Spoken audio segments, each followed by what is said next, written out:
Call the case of the people of the state of Michigan versus Chad Wirick, and this is file 1822129. And Mr. Wirick's appearing from the jail, and he was arrested this morning on this case. There was a warrant that was issued when he failed to appear for a show cause hearing on May 17th. And speaking with Mr. Wirick, he has now provided us with a new address that is current, that we were unaware of.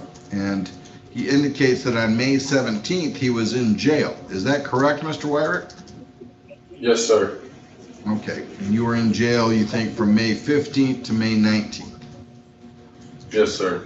What jail were you in? Our jail or another jail? St. Joe County. Okay, Yes. All right, so our jail. All right, so in that regard then, Mr. Wirick, it's extremely important that you keep us advised of your address on this case. Now, what I've done is I've sent you the order saying that, what's that? I was unaware that this case was even still open. I thought I had finished it all when I finished parole. I apologize.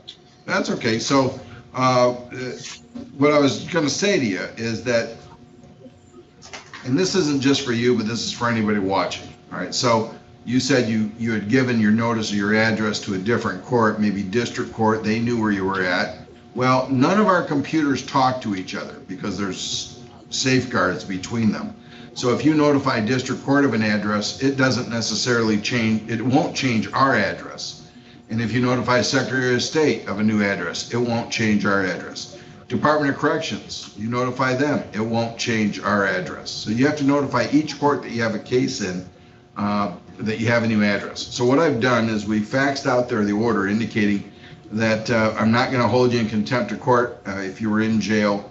The goal here is just to get this money taken care of. Now, you also think that you paid this off when you were getting off parole.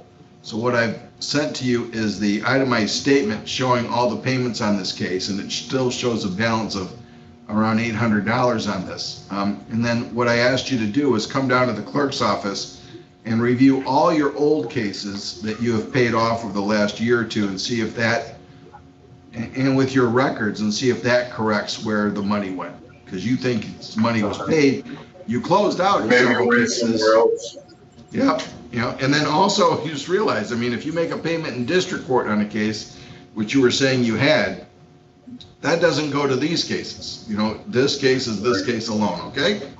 All right, so next court date's June 7th. 21st. June 21st, okay? All right, good. All right, Mr. Wirick, and again, you're nothing else holding you then other than this, right?